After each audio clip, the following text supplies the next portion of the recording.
Hello, dear listeners, and welcome back to Three Things with JR. I'm your host, JR.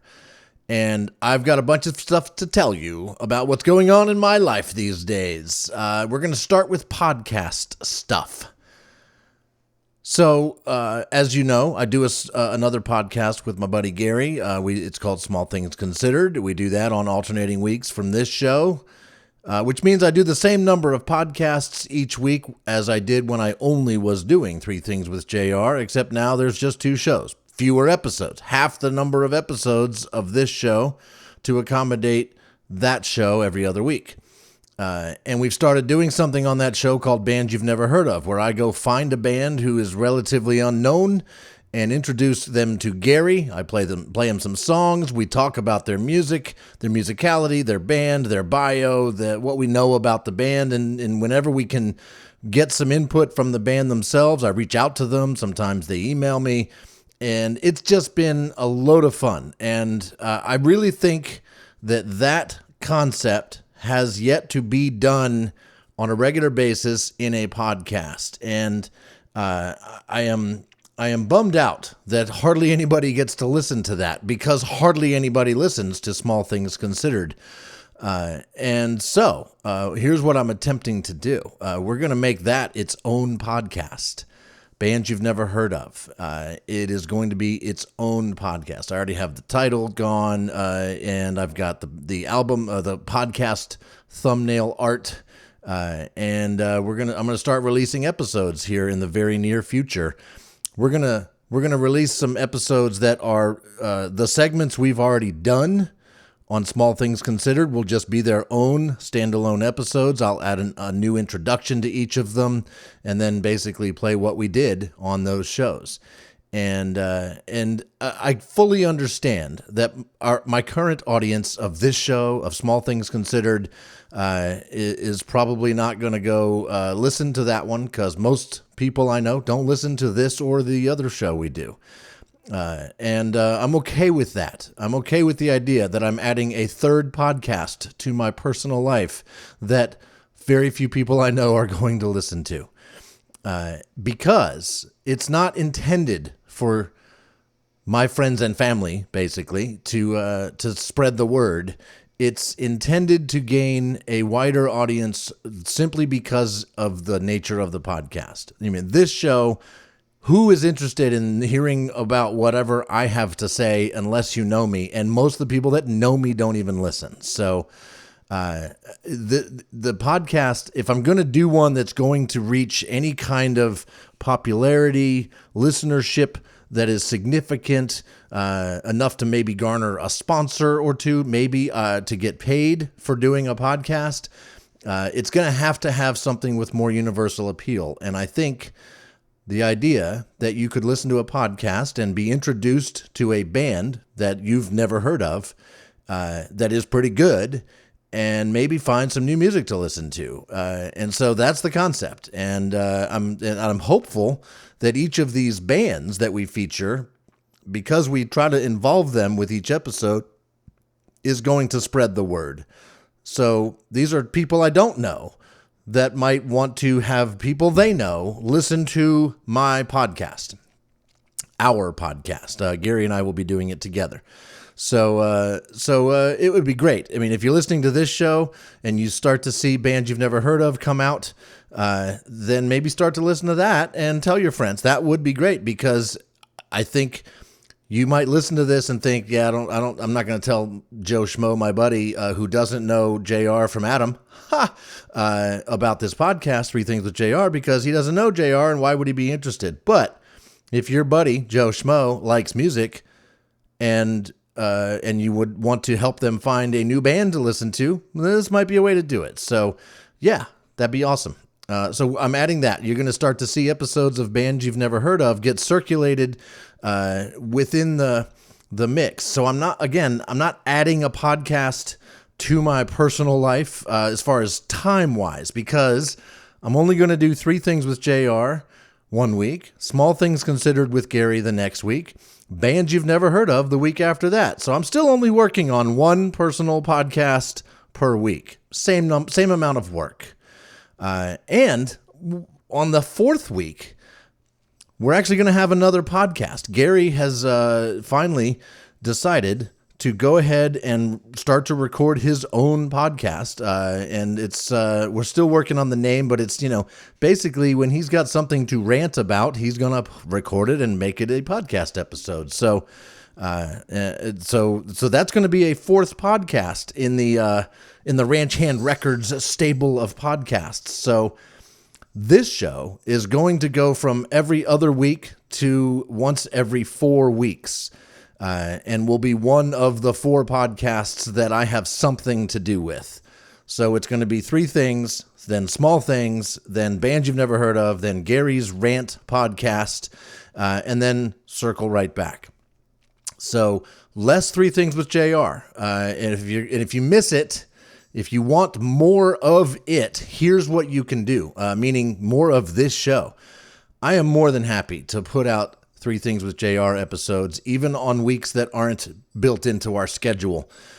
Just like we're willing to do more Small Things Considered. I'm sure Gary's willing to rant more, and I'm sure I'm willing to do more Bands You've Never Heard Of if people are listening. And I see the numbers every week, and for the most part, people are not listening right now. So if you like this podcast and want it to continue to exist, tell your friends. Get more people to listen. I want to see these listenership numbers go up. And if they don't, I will be less motivated to do this show and more motivated to do shows with more universal appeal.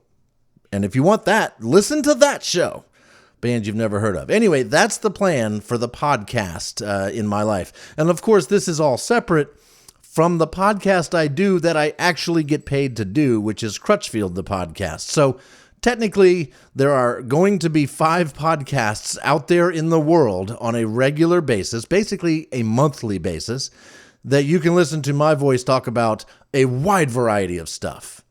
On Crutchfield, the podcast, we'll talk about electronics mostly, and vehicles, and stereos, and music, and how to listen to music, and all of that fun stuff. So, and frankly, that's the best podcast I do, because it is not just me and what I think should happen on a podcast. I have to work with other people that are professionals at Crutchfield who edit my work, give me feedback on my work, and make me be better. And because I'm better at that show, and that show gets better every episode, my other shows, this show, and all of the other ones will be better because I'm learning and growing as a podcaster. So that's a big deal, and it's a big part of what I do every week, like I'm doing right now. Before we get into 3 things, I've got more to tell you. Finally, this last week, Shannon Arts, the community theater in Stanton, with which I have done 3 previous shows, they finally announced the cast of their next big musical, Joseph and the Amazing Technicolor Dreamcoat. The show will be live on stage in Stanton at Shannon Arts in May. Tickets are on sale this week and are selling fast. And no, I'm not playing Joseph. That would be weird. I am playing one of Joseph's brothers, Reuben, and I am also playing the Pharaoh. And if you are familiar with this show, you know exactly what that means. If you are not familiar with this show, well, I'll explain it more after the show has wrapped, because it's pretty great what you're going to see the entire cast do, and of course what I'm going to do on stage.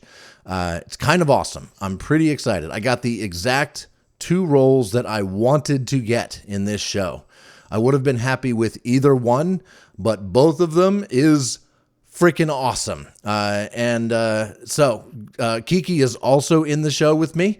So this will be our 3rd show we are doing together. And funnily enough, we're both playing brothers of Joseph in Joseph and the Amazing Technicolor Dreamcoat. So she's got a long history with this show. She did it in school, like in high school, and has always loved it. Probably one of her, if not her most favorite musical. And she is thrilled to be doing it again. And we are thrilled to be doing it together. And we've got about a month of rehearsals left to make this show as amazing as the Dreamcoat. I can also tell you that in July and August, I will be spending 3 weeks in Scotland, probably. Here's the deal. The folks at Live Arts suggested that I apply to be on their fringe team, and I did, and I got accepted, which means I get to go with the Live Arts Fringe team as a part of it to Scotland for the Fringe Festival in Edinburgh in July and August, and help college and high school students put on their productions. They have like 5 or 6 venues. We set up stages, lights, cameras, not cameras, I don't know, lights, sound, curtains, all the stuff that you need to put on a musical theater production. I don't know if it's just musicals. Might be might be straight plays as well. But yeah, I will get to go and be a part of the tech team to learn the other side of theater, the part that I know a little bit about, that I want to know a lot more about.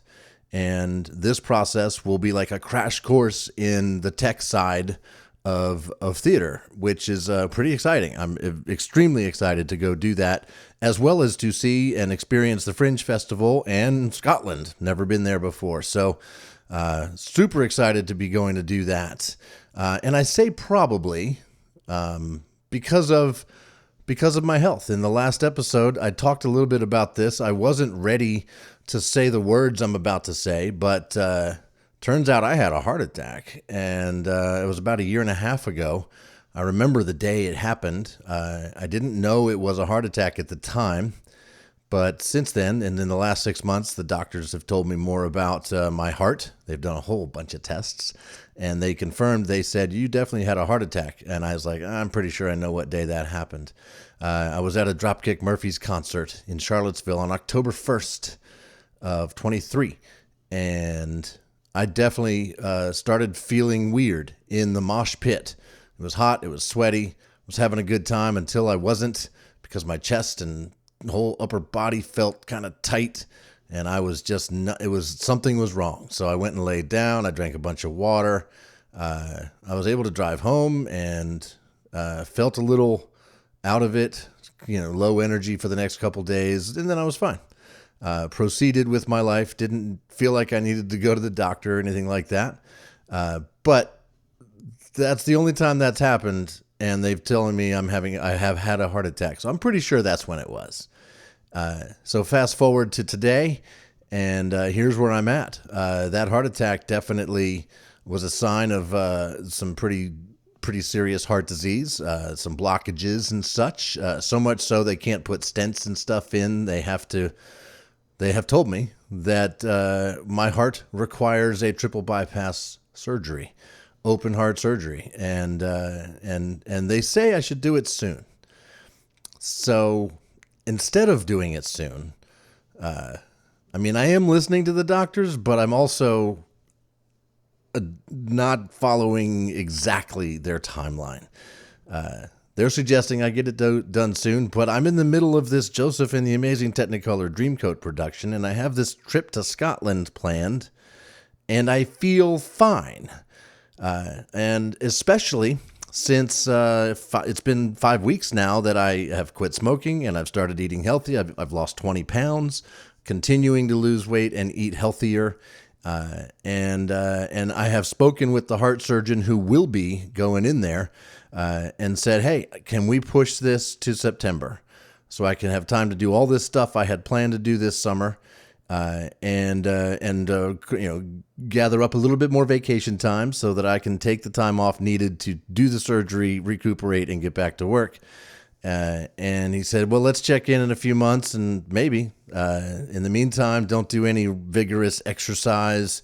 Don't do, don't smoke anymore. Don't do the stuff. So he did agree that if I'm in much better health when that happens, when that surgery has to happen, that would be good, like to come out of that surgery on the other side. So that's what I'm doing. Is I am preparing mentally, physically, in every way possible to have that surgery done on my timeline. So don't worry, it'll be fine. I continue to sing and dance in musicals. I continue to play disc golf. I am avoiding going to the gym and getting on the elliptical and running hard like I would have done that if the doctors hadn't told me not to. And I will be going to Scotland. There will be some physical work there, but I'll make sure not to overdo it. And anyway, that's what's going on with my heart. So there's the full story in case you were wondering. All right. But what a bummer. Sorry. Let's do, none of those things were the three things. Can you believe that? Let's do the three things now. Thing number one. Added sugars is the first thing. Damn, it's hard to avoid added sugars. I have been a Mountain Dew or soda drinker for a lot of my life, and that is a lot of sugar. I was in the last year, basically, or more. I was up to about 3 20-ounce bottles of Mountain Dew a day, probably some Cherry Coke in the evening. Each of those 20-ounce bottles of Mountain Dew has 77 grams of sugar, and I had 3 of them a day, plus more soda in the evening. Every morning I have a chai tea latte at Starbucks, and I the grande chai tea latte has 42 grams of sugar, but I do have a venti, so it's more than that. And that's with oat milk. I switched from oat milk to from whole milk to oat milk right about the same time I quit smoking. And you know what? They're actually better. But there's still a shit ton of sugar in there. And I think when I think of all the sugar that I drink, it always reminds me of my dad, who used to say, "I'm not going to drink my calories." And it turns out I'm the exact opposite of that. So I drink a lot more water now, which is good. And I've replaced the Mountain Dew with Poppy sodas, which have like 5 grams of sugar, and Roar drinks. I've got one right here. Complete Hydration, Roar Organic. This is the Georgia peach flavor. This is not a sponsor, by the way. It's just a drink I'm enjoying because it has 2 grams of added sugar. The Poppy sodas have 5 grams of added sugar. And I'm not drinking 3 or 4 or 5 of these a day. I'm drinking 1 or 2 a day. So that's a lot of sugar that I'm no longer consuming on a daily basis. However, man, that damn chai tea latte, it is going to be tough to stop drinking those. Gosh. I have cut out a bunch of other stuff that should be good for my heart. I don't eat red meat. It's not like I have a ban on it. I can see myself maybe having a hamburger every now and then, but I haven't had one in the last month and 5 weeks. I haven't had any fried foods. I've switched from tortilla chips to popcorn chips, significantly less sugar, sodium, and fat. I eat a salad every day for lunch. I do have some light snacks, some trail mix and things like that. I've been eating more fruit. And I make most of my own food most of the time. I've rarely gone out to eat. That's going to be like special treat territory rather than, Mexican food for lunch every single day of the week. So I've made a lot of changes here, but damn, those added sugars. Sugar is the toughest to get rid of. It's proving to be harder than it was to quit smoking. And I can stop drinking Mountain Dew, but it's hard to not just replace that with something else less sugary. I'm working to the point where I'm just drinking water all day, every day, and it'll happen, but it's just taking some time. And I think sugar is probably the worst thing that I've had to reduce, trying to give up on. But man, it's tough. It's worse than smoking, I think. And smoking's pretty bad. It's hard to stop smoking. Maybe I'll even quit vaping at some point, but not yet. Thing number two. All right, let's do thing 2. Itchy boots. I spend, if I'm watching TV, Mostly I'm watching stuff on YouTube. I could get rid of every other streaming service except for YouTube Premium specifically. I don't deal with ads. And one of my favorite YouTube channels is called Itchy Boots. And here's the deal. It's a woman named Laura Lee. She's from Holland, and she is currently in season 8 of the show she produces herself on YouTube. And what she does in each season is she rides a motorcycle around the world, in different parts of the world.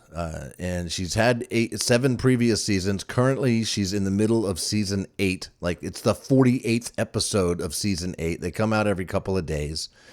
And she currently is riding an old Yamaha motorcycle that has been completely retrofitted with new stuff.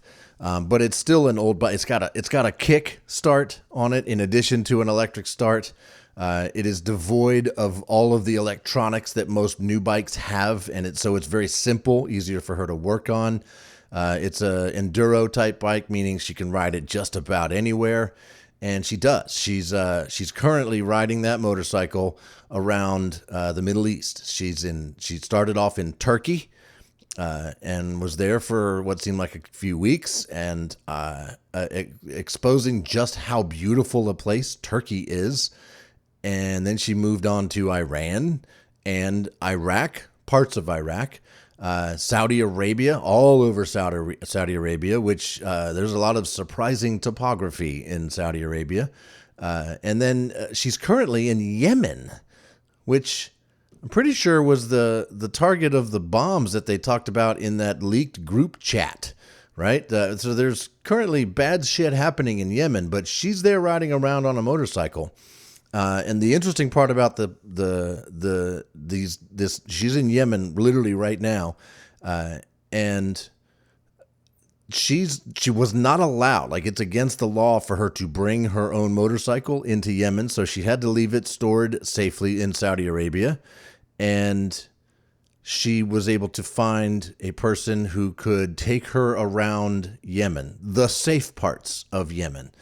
And so it was a Yemenis gentleman who speaks fluent English and is basically driving her around in a van, taking her around and showing her everything. She has to wear, a face covering, a head covering, a body covering, like women are required in Yemen to do.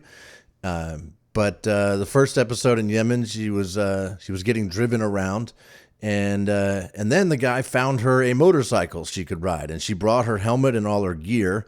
So now she's riding a borrowed motorcycle in Yemen. She has to stay with her tour guide guy, but she's following him around and going around these mountains and beautiful places, and she's riding this weird janky motorcycle, and it's freaking awesome. Because what she's doing all by herself. She's not with a team of people. She doesn't have a cameraman. She doesn't have a sound guy. She doesn't have a friend on another motorcycle riding with her around. She's traveling to all these countries 100% solo, just her and her bike and all of her gear. She's got at least 3 cameras going. She's got a GoPro mounted on her helmet. She's got a 360 camera on her handlebars, and each video usually features a drone shot where she parks out in the middle of a desert or an oasis or a wadi, and she gets the drone out, and then she'll show you how beautiful it is, and then she'll start riding, and the drone will follow her, and it's just... She's taken all that footage, and when she gets to a destination, she'll hang out there, I'm assuming for a day or two, edit that footage, produce the video, and put it out on YouTube and continue the adventure. And man, this is awesome. She's really good at it. She's fun. She finds really interesting people. She makes friends everywhere she goes. The food she eats is amazing. The scenery is incredible.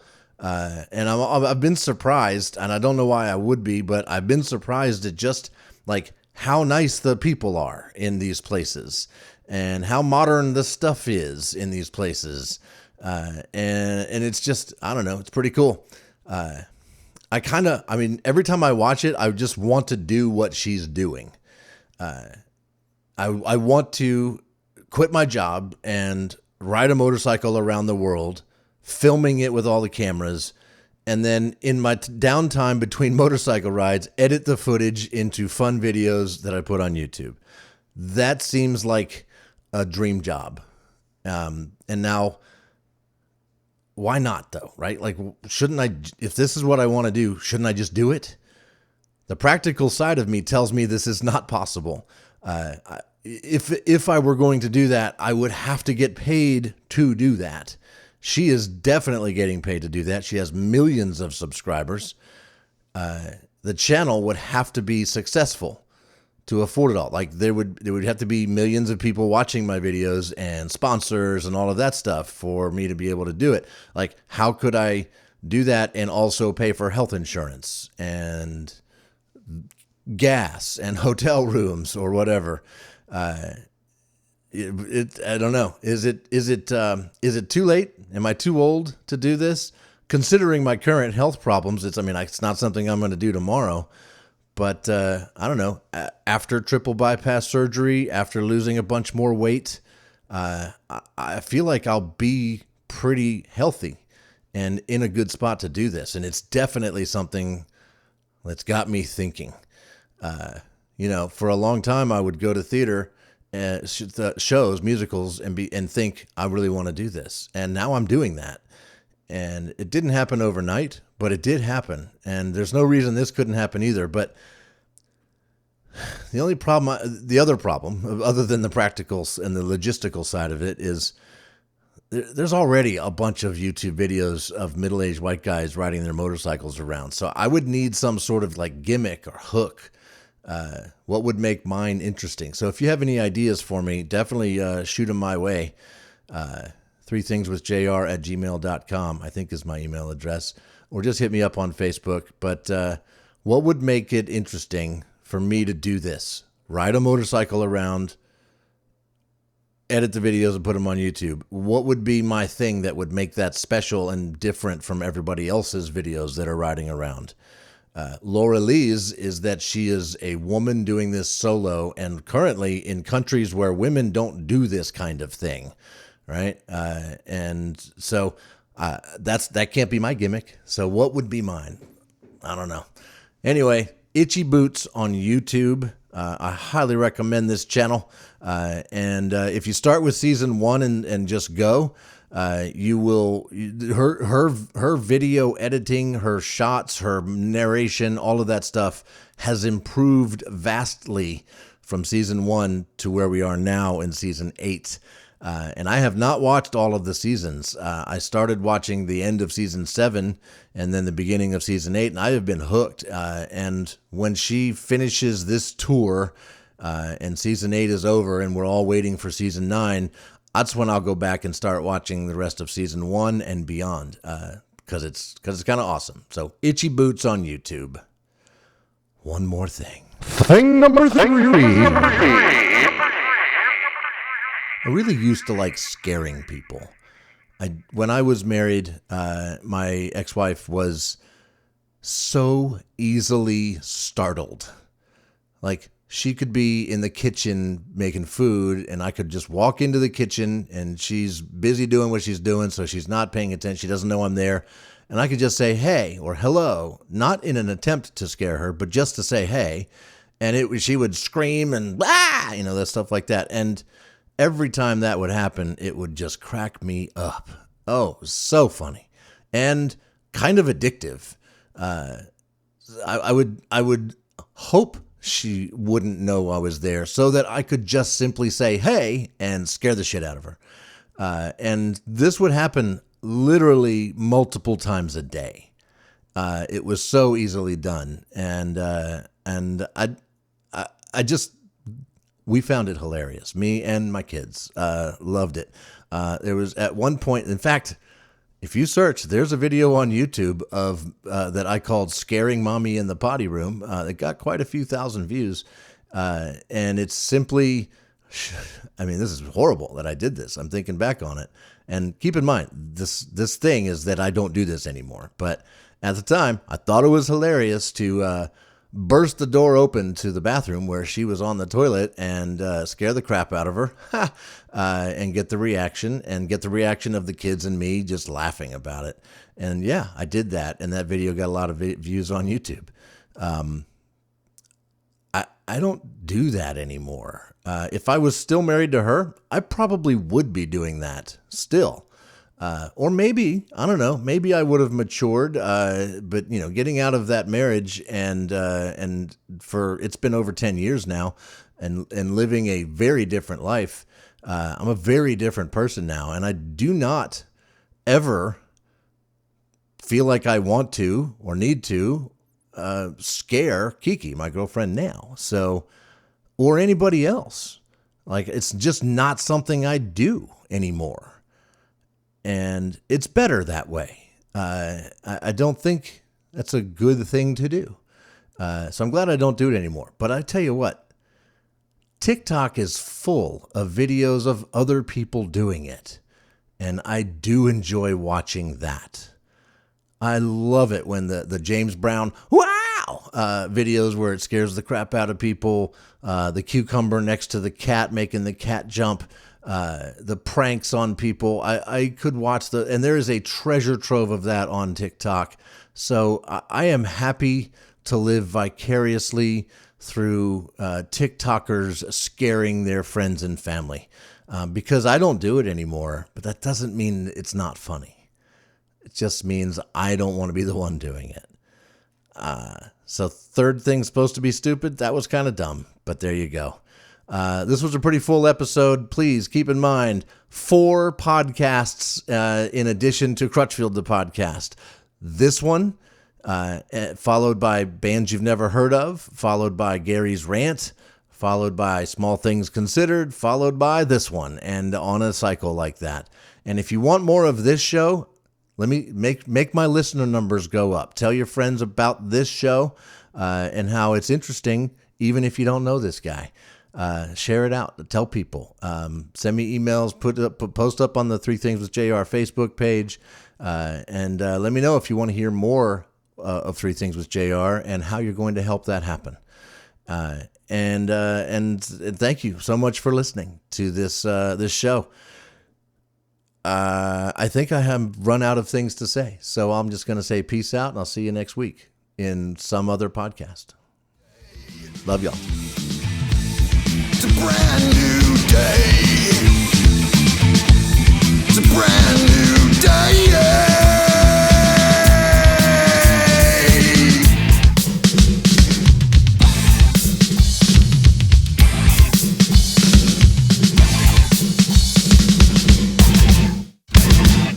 And this guy is just showing me around so I don't get lost.